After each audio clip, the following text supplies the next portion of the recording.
Harka fuunee akkam jirtu kabajamoo dhaggeeffattootaaf daawwattoota keenya Keelloo Miidiyaa irraa odeeffannoo har'aan isinitti hima.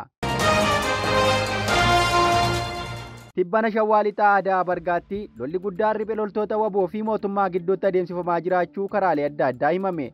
Lolli guddaan tibbana Shawaa Lixaa Aadaa Bargaatti adeemsifamu qaamoleen adda addaa himaniiru. Lola kanaan mootummaanis ta'e waboon injifannoo argataa akka jiran qoodanii.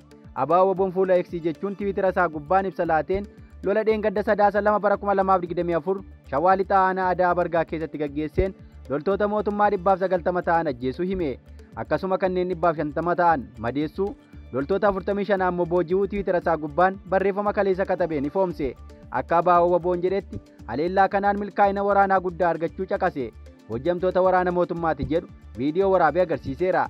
Gama isaan mootummaan Itoophiyaas tarkaanfii fudhataa jiruun riphee loltoonni harka kennataa jiru jechuun karaa fuula feesbuuka kominikeeshinii Shawaa Lixaa onkoloolessa 27 bara 2024 ergaa maxxanseen himeera. Maxxansi kominikeeshinii Shawaa Lixaa kun warri daandiin shanee dogoggora ta'uu hubatan nagaa filataniiru jechuun eegale.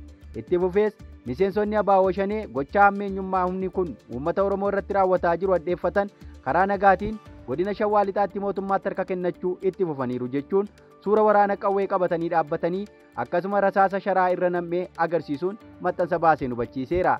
Ergaa maxxansaalee qaamota lamaanii jechuun abaa waboon bahaniif kan mootummaa irraa akka hubatamutti tibbana Shawaa Lixaa keessatti lolli guddaan adeemaa jiraachuu nama hubachiisa. Haleellaa yeroo adda addaa waboo fi mootummaa Itoophiyaa gidduutti adeemsifamuun hawaasni nagaan miidhaaf saaxilamuu gabaasaaleen mirga namoomaaf falman irra deddeebiin caqasu. Odeessa itti aanuun magaalaa Jimmaatti maallaqni sobaa osoo oomishamaa jiru meeshaa isaa waliin to'atamuu himame. Magaalaa Jimmaatti maallaqni sobaa abbaa 200 nama Amaanu'eel Goosaa jedhamuun osoo oomishamaa jiru to'atamuu poolisiin magaalichaa ifoomseera. Qajeelcha poolisii bulchiinsa magaalaa Jimmaatti waajjirri poolisii aanaa tokkoffaa qarshii sobaa oomishame to'achuu beeksise. Qarshiiwwan kunniin abbaa 200 baay'inni isaa 100 ta'e ayyama konkolaachisummaa koppii ta'an 4 waliin akkasumas maashina qarshicha oomishe waliin to'atamuu ibsamee jira. Qarshiin sobaa kun magaalaa Jimmaa ganda hirmaataa Maantiinaa keessatti to'atamee jedhan dargaggoo Amaanu'eel Goosaa akka jedhamu jiraataa magaalaa Jimmaa ganda Saxoo Saamaroo ka ta'e otoo bittaaf gurgurtaa gaggeessuu heeruu hawaasaan to'atamuusaa gabaasichatu ibse. Biyyattii keessatti maallaqni sobaa akkaan faca'anii akka jiran himama. Inumaa qarshiin abbaa 200 hedduun of eeggannoo akka barbaadu gabaasama. Oduu itti aanuun suurri barsiisotaaf nyaanni laatame osoo nyaatanii miidiyaa hawaasaan faca'e namoonni akka komatan taasise. Sagantaa maaddii barataa jedhu bulchiinsa mootummaa Itoophiyaa akka paartii PP kana keessa haalaan ho'aa jira. Barattootaaf mana barumsaatti nyaanni akka qophaa'u saganteeffamee hojjetamaa jiraachuu karaa miidiyaalee qabuun irra deddeebiin mootummaan ibsaa osoo laatuu argama. Akka ilaalcha mootummaatti barattoonni hanqina nyaataa qabaachuun akka barnoota hin hordofne danquu himama. Qulqullina barnootaa mirkaneessuufis barattootaaf mana barumsaatti nyaanni akka qophaa'u jechuun labsiin darbee hojiitti hiikamuusaatu himama. Sagantaa nyaataa barataaf mana barumsaatti qopheessuu jedhu kun baadiyyaa Oromiyaa keessatti bakkeewwan hedduutti akka saamichaaf ulaa banettis namooti komatu. Kunis nyaata barataaf jedhamuun qonnaan bulaarraa midhaan kuntaalaan guuranii gara maallaqaatti gurguratu jedhamuun guungumama. Bakkeewwan kaanitti ammoo nyaata barataa mana barumsaatti jechuun boqqolloo waadame ijoollee xixiqqootti kenname. Har'a immoo akkuma kana barattoota barsiisota sooru sagantaa jedhuun barsiisotaaf mana barumsaatti nyaanni qophaa'u akka eegaletti miidiyaan qoodamaa jiraachuu kan agarsiisu suuraan barsiisota tarree galanii nyaata nyaatan agarsiisu marsaa miidiyaa hawaasaan tamsa'eera. Dhimmicha ilaalchisee barreessaan Seenee Makuriyaa akka eeretti miiraan namoota kaanii hin beeku anaan garuu keessa kootti salphinatu natti dhaga'amaa jedhee katabeera. Barsiisaan silaa dhalootaaf dungoo ta'uu malee akkamitti jireenyi isaa conqolaa'ee dirree harka qalleeyyii galee nyaanni inni sooratu mana barnootaatti tolfamee akkanatti kennamaaf hiyyummaanis kabajaadha qabaa. Barsiisaan akkanatti jiraachuuf dirqame fuula barattootaatti hagam kabajaa argata ka jedhu Seeneen haala kanaan suura barsiisota arguutti gadduu isaa ibse.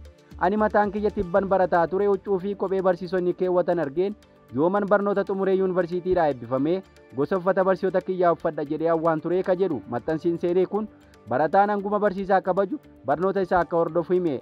Kana gochuuf garuu jireenyi barsiisaa yoo jijjiirame akka ta'etti caqase.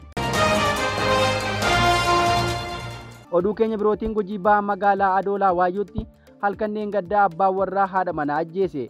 Kibba Oromiyaa godina Gujii Bahaa Adoolaa Waayyuutti dubartiin Aannaa Bokkolaa jedhamtu abbaa warraa isheen ajjeefamuu maddeen adda addaa himaniiru. Aadde Aannaan sadaasa 1 bara 2024 galgala abbaa warraa ishee Ajjamaa Yaadasaa jedhamuun ajjeefamtee jedhame. du'aannaan booda bakkichatti jeequmsaa deemaa akka jirus baramee jira. Yakki dubartoota irra ga'u Oromiyaa keessatti hammaateera. Kanaan duras kibba Oromiyaa keessatti dubartii mukatti hidhamtee osoo reebamtu miidiyaa hawaasaan gadhiifame dheekkamsa kaasee ture.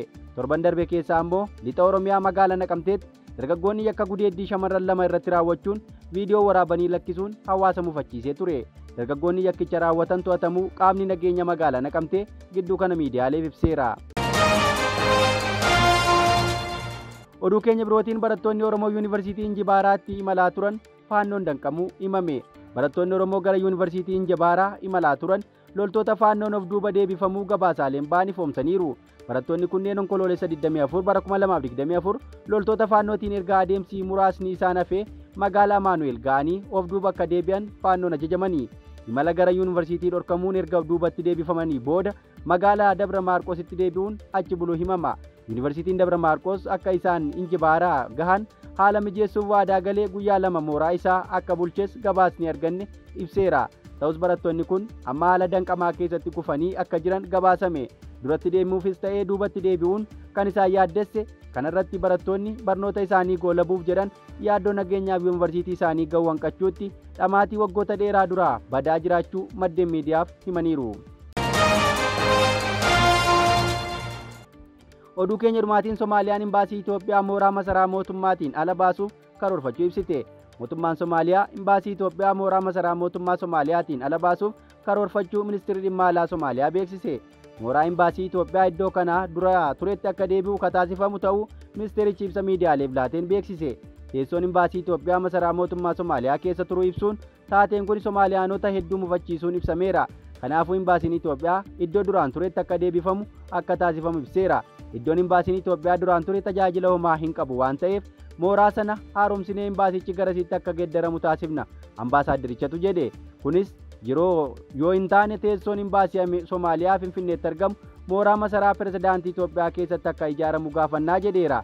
Ibsi ministeerichi baase kun waldhabdeen biyyoota lamaan gidduutti uumame jabaachaa dhufuu akka agarsiisu gabaafamee jira. Egaa dhaggeeffattoota keenya odeeffannoon har'aaf qabanne kana fakkaata. Facaasaa boriin haga walitti deebinutti nagaan nuuf tura.